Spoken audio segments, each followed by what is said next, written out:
Hey everybody, Disgruntled Specialist here. So we are on the final episode of our refining and crafting series.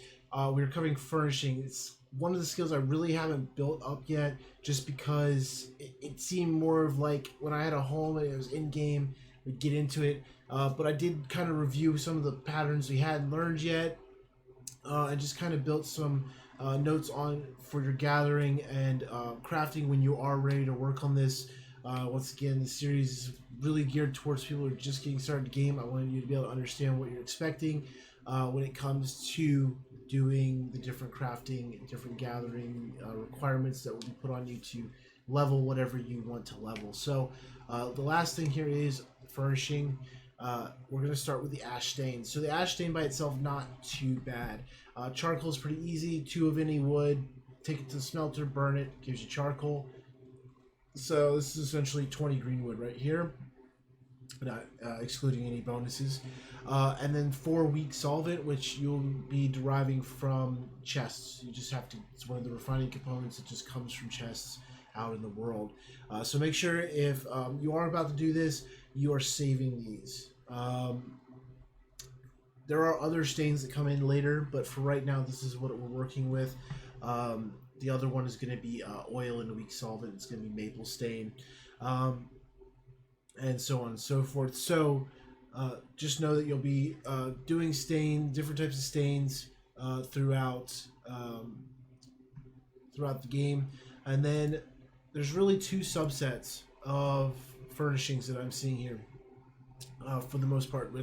That's going to be used for leveling purposes. There are some decorations I can go through a few examples here because this is a shorter section, so we have some time to kind of do a little review of some of the other stuff. But essentially, small furnishings are always going to require 15 of the refined wood and 10 of the appropriate ingots. Interestingly enough, the furnishing section does not have optional secondaries that I've seen thus far. All these are the crafting requirements to make it. So unlike some of our other crafting, armoring, weaponsmithing, you know exactly what you're getting. There's really no substitution. With that said, there is one exception that I found, which was the rickety wooden shelf.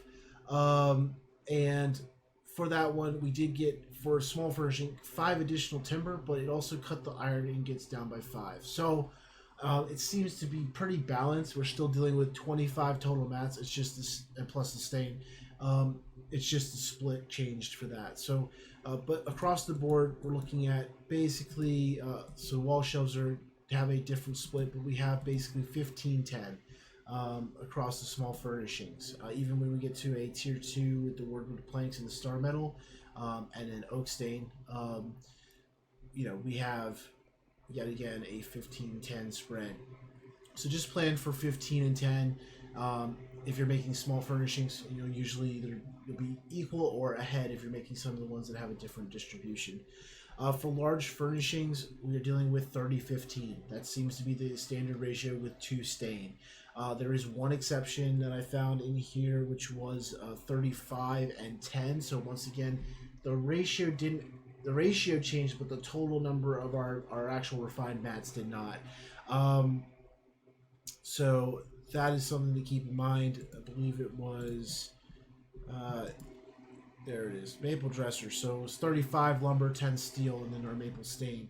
So just on average, just keep in mind that the normal ratio is going to be 30-15, but there are very few cases where it would be 35-10 in this case. For leveling purposes, though, I think you're safe with going 35-15 or 30-15 all the way through.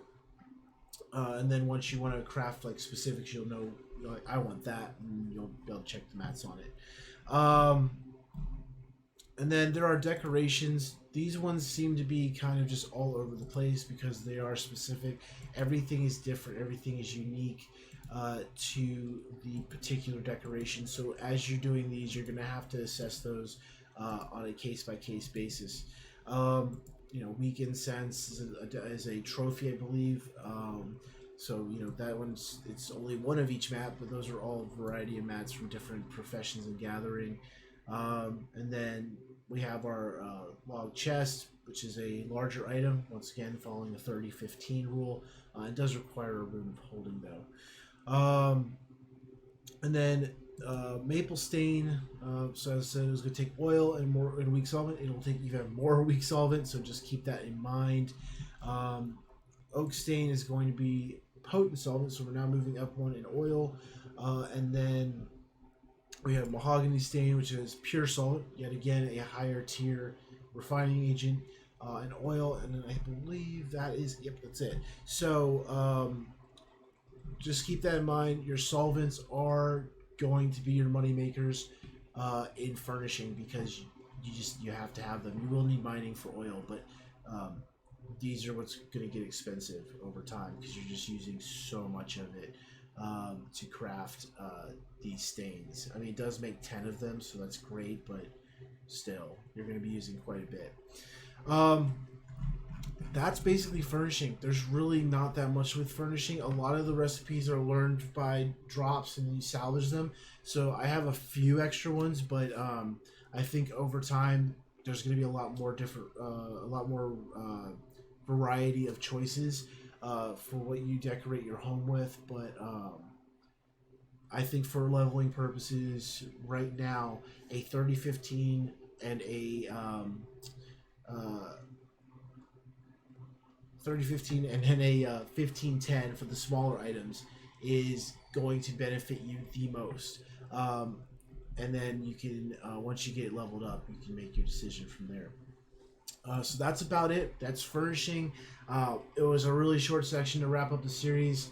We really covered all of the heavy stuff first, and then I kind of just threw these, this and cooking, which was the previous episode, into the back end of this, just as like a quick guide, because it is really simple, and most people do catch on to that style. But I wanted to make sure we covered all of them. So with that said, if the video was helpful, please click the subscribe button, the bell icon, and the little thumbs up, and I would really appreciate the support so I can keep making content. And then other than that, have a great rest of the day.